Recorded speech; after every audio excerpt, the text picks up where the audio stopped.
Seluphindele hlelwa if elimnyama Ukhozi FM. Emva kokudlula komsakazo beyintandokazi yabalaleli balo Ukhozi FM. Lezi izindaba ephuma osukwini namhlanje kumhla ka21 November 2024. Angikubingelele mbukeli bese ngiphinde ngikwamukele usahleli kanye nathi nje nathi sithi kwayintokozo sihlale nawe ngalesi sikhathi. Siyacela ke mbukeli uthenze into enqubomgomo kuyona le channel ubukela ama video akhona lana uyayilike ivideo sokubukela ngaleso sikhathi. Usubscribe ukuthi awaka subscribe futhi usasene uthando ukuthi uphinde uhlale kanye nathi kuyona le channel uthole namanye ama video suke siwenza. Kunjalo ke mbukeli namhlanje sikuphathele zona izindaba ezishaqisa kakhulu zefu elimnyama egubozele Ukhozi FM.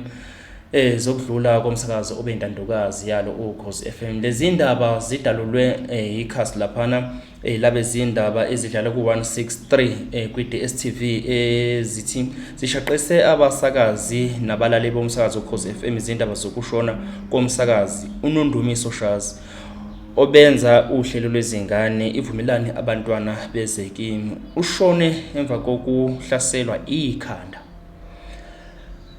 Mbukele lezi izindaba ke eziphuma khona ke laphana kwabe izindaba ekhasini lika 163 izindaba noma kwi channel e163 izindaba edlala lapha ku DStv.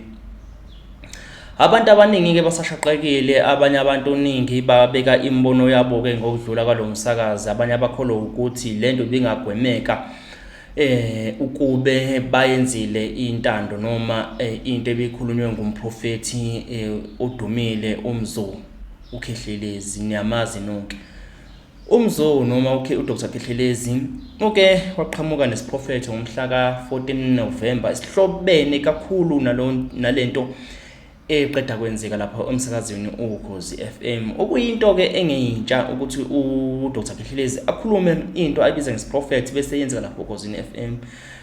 Kafushane nje ngikulandise iprofethi kaKhehlelezi ekezenzeka zahlobana nezehlakalo ezinzikile lapha Ukhozi FM. Kulonyaka Ukhozi FM ngicabanga seshona abasakazi cishe bathathu noma lo shona namhlanje ungowesine. Siqale sashiwa insizwa lapha namadoda beyintandokazi yabasakazi yabalaleli abaningi boKhozi FM nabo abasakazi kakhulukazi abathande bakaSkiya ngengoma. Insizwa lapha uBK Mfuka Mchunu, insizwa ngalala ngokuthula uyona eqale yashiya lapha emsakazweni Ukhozi FM. Ubeke uDr Khehlelezi esiqhamuka lapho khona enze into asoyibiza ngesiprofethi lapho ethe khona kunefu elimnyama libonayo lisagubezela Ukhozi FM noma ligubezele Ukhozi FM. Kunezehlakalo ezisazokwenzeka impela sazoshiwa abasakazi ababili kona lonyaka u2024. Lapho ke ekhuluma lezo indaba emva kwesikhathi esingangenyanga ingangake izibaliwe sike sashiwa inkosazana lapha noma intokazi uMam Zanele Mbokazi, nayo futhi beyintandokazi yabasakazi nabalaleli boKhozi FM abaningi. Ekusishiyeni kwakhe uMam Zanele Mbokazi ilapho ke uDr Khehlelezi aphinde abuya wathi ngangitheni kodwa wabe esedlula futhi njengefu eliphethe nje imvula elidlulayo. Emva kwalokho sibe seshiyo futhi omunye umsakazi woKhozi FM usanda kushiya nje emasontweni angamangake edlule sengimkhohle igama layo nayo beyintandakwazi kuba thande boKhozi FM nabalaleli boKhozi FM. Emva kokudlula kwalowo umsakazi engicathi ngowesithathu lapho uKhozi FM odlula kulonyaka ube uKhehlelezi sephinda enze isiprofetho lapho khona aveze ukuthi Ukhozi FM kunento eyenzekalayo khona, kunezinto ezenzekalayo khona lapho ethe lento eyenzeka lapho Ukhozi FM izohamba ishayinsho uli bakaMaskandi abadumile abazolahlekelwa yizo konke abanakho bangaqasheki ukuthi noma kumele baqashe kodwa bona bebehle benyuka ezinkantolo bebophana kunjiya imali yakho iphelela lapho belahlekelwa yikho konke abanakho. uKhehlelezi wabe sethi ufisa ngazuthi bekungafika noma abaphathi boKhozi FM bengabiza izinyanga noma ngabefundisi kube khona ukushweleza okwenziwayo khona lapha Ukhozi FM. Kube khona isimo esilungisa kodwa silungiswe ngabantu abakwazi ukuthi basebenzise umoya ezintweni ezifana nalezi ezenzeka lapha Ukhozi FM. Lento ngikhulumayo uKhehlelezi wayekhulume ngomhla ka14 November emva kokushona kwalo wamsakazi sengimkhohle igama lakhe. Wabe sekuveza uKhehlelezi ukuthi lapho Ukhozi FM kunomsakazi ozovele nje abanje ukugula kumqinise bese yadlula emhlabeni. Ngicathi kusadlule isonto elilodwa nje namhlanje kumhla 21 siqeda isonto impela. Nakho umsakazi okhosini FM usedlulile. Mbukeli, mina ngifuna ukuthi ngande kakhulu ngomlomo, ngicela ukuthi nansi ivideo ukuhlelezi lapho khona uyaprofeta. Nibingelele nonke bafowethu lapha nikhona, nibingelele uDokotela uKhehlelezi Ndumandumane yadumezizweni. Sihlahla somdlebe nondela mzimba bejebheje mfazweni empahla diziyo zamadoda ibomvu nina basetete nabasenyembani mkhonto kwazi igazi ndaba ikhalamanzi. Dictionary ndaba zidithi umndeni. Ngiphinde bafowethu ngikukhulume lokho. Lithi iBhayibheli uNoah uyafika utshela abantu. Uthi uNoah asakheni umkhumbi ngoba uyeza uzamtolo. Akekho wamlalela uNoah. uMoses uhamba uyezweni laseGibhithe. uMoses mayifika ezweni laseGibhithe uthi ngizonikhulula. Akekho ababaningi abantu abalalela uMoses ngoba uMoses uke wasuka kuleli yazwe ebulele umbulali. Bathi ngeke sikwazi ukutshelwa umbulali asitshele ukuthi uzosikhulula njengamanje siboshiwe. Namhlanje ngizothi kunina nginguNoah. Ngizothi kunina nginguMoses. Ngizozama ngayo yonke indlela ngizokhuluma kunina izinto ezikhulunywa kumina ebusuku mangilele. Ngizokhuluma kunina ngomsakazo oyisikhondla khondla ngiyaphinda. Noma ningangithuka noma ningathini nikhulume nithi ayikho le ndaba yakhe, but oyongilalela le message I'm sending it straight to a head office kubaphathi phezulu egoli. Mhlawumbe ukhona oyedwa obengangilalela. Angifuni Vincent, angifuni lutho. I'm worried about the listeners. I'm worried about laba bantwana abasebenza lapha abanganacala. Usephinde wakhuluma uNkulunkulu kimi. Uthi Khehlelezi phinde usho noma bengakushaya noma bengathini. Kodwa dlulisa le message bayithole ukuze noma zenzeke izinto bebe wabawatshela. Uthi lo muntu kimi angiphinde ngisho. Kukhona inkinga ekhona. Ngoba naye umphathi azangene kule nkinga. Ngangikhulumile.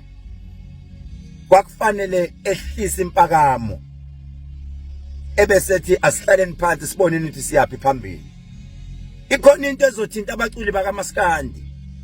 Umuntu ocula ingoma zesintu noma abaculi bakaMaskandi abasematheni. Kunenkinga enkulu ezakho. Ukhona abazazwe babambane ngezandla kodwa ngabona labantu behlakazeka phakathi, ngabona mina ingozi zeimoto ezimbi kakhulu.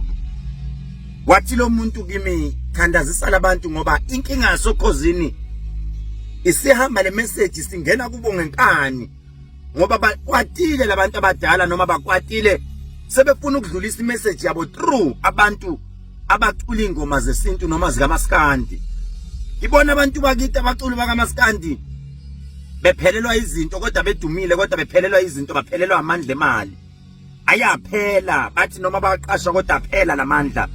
Yazi ngibona begijima inkantolo kunokuthi bagijima ema stage bayocula bebophana beboshwa ama families bebophana.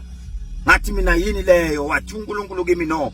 Abaculi bakaMaskandi kukhona ingozi ezizobalandela baphinde balandelwe amajele noma balandelwe inkantolo kube sengathi yazi nomunye uyama uexpose omunye nomunye uyama uexpose omunye. Athi uNkulunkulu kwenze njani kulo msakazo wathi uNkulunkulu kumele ize yenziwe leyo nto ngoba ukhona into ekhalelekayo khosini edinga abantu ababefundisi noma edinga izinyanga straight bebambisane nonyazi kube sengathi lento kuyasetshenziswana kubuyiswa isithunzi ngoba ukhona into esingene kabo khosini. Ikhona indlu okhosini man engangenwa noma ikhona indlu noma enyama office bekunomuntu okade ikhetha kube sengathi kuthiwa le ndlu ingena uzibani iphinde ingene uzibani noma ingangenwa at all ivulwe umunye umuntu ayivule ebusuku. Angazi mina kodwa kuneqiniso bekumele kube sengathi siyalikhuluma ngithi mina indaba la kubuye lo muntu azongena la ebusuku kunomuntu othatha izinto zakhe ayisebenzisa kabi ebese yoyigcina phakathi kulezo zindlu zomsakazo. Kanti izindlu zikaHulumeni noma izindlu zomuntu yini ngoba ikhona into esetshenziswe kabi kuneqiniso lizawuphuma maduze kube sengathi leliqiniso nomunye uthi ngikhathele ukujula ngalento ngoba ilimaza abantu kodwa ngidabukela abasebenzi bokhozi ngoba kukhona ukufa futhi okubuyayo kabi kuloko kubuya lokufa kuphindelela kuloko kubuya lokufa kuphindelela kukhona umuntu ozawahamba kube sengathi namanje uphithanelwa ingqondo khona endlini zokusakaza angisho kabi kodwa ngelinye ilanga niyongilalela noma ngelinye ilanga niyocela nithi Khehlelezi kuthiwani kahle kahle ngichaze lento kahle ngoba njengamanje ku-right impela ngingalalelo kodwa I will pray for abafowethu bakaMaskandi osisi bakaMaskandi ngoba ngibona befela amacala bangawazi ngoba lolaka lalabantu abadala selungena ngapha lo moya usungena ngapha ngoba bafuna iattention bafuna lento iziyolungiswa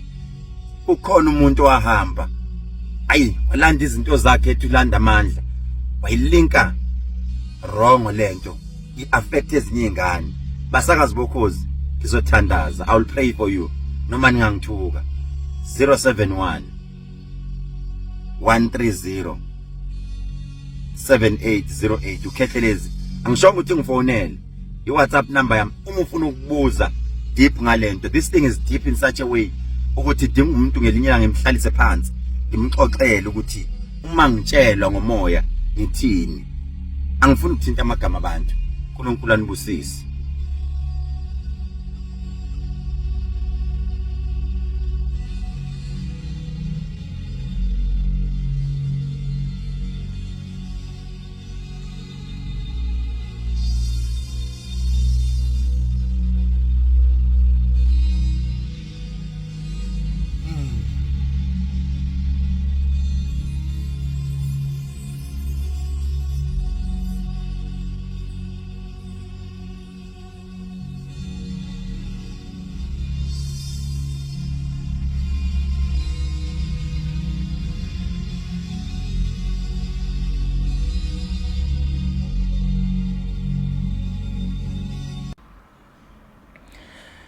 Usibonile ke mbukeli evideo lapho Dr. Khehlelezi ekhulumela ngifisa ukuthi ngenze owakho umbono ukuthi wena ukube bungumphathi wokhozi FM ubuye izithatha kanjani izinkulumo kaKhehlelezi noma iprofethi kaKhehlelezi ubuye nekele izandla uthi hayi oKhehlelezi basaqhubeka ukona ukuthi bafuna ukuthi bavunwe babezwe ngokhovula bezinyanga nabaprofeti noma kukhona obungakwenza umbongamsondezi Khehlelezi uthi wendoda awusitshela kumiswa kanjani ke maseku nje wena mbukeli kube ubuyena umphathi wokhozi FM nansi inkulumo nasi iprofethi kaKhehlelezi siqeda kuvela nje manje wena ubungenze njani ungumphathi isiphe sakho isinqumo ubungaziveza mbukele mina bengiphathele zona namhlanje bekuyizona lezi engithi nje namhlanje ukhozi FM lehlelwe ifu elimnyama kudlula umsakazi obeyintandokazi kuba laleli bokhozi FM nabo abasakazi sengazi ukuthi ke ababukeli balo noma abalaleli balo ukhozi FM bengathobeka amanxeba nabo ababukeli bebantu TV nje nithobeka amanxeba ngokuthi nishiwe umsakazi obeyintandokazi kangaka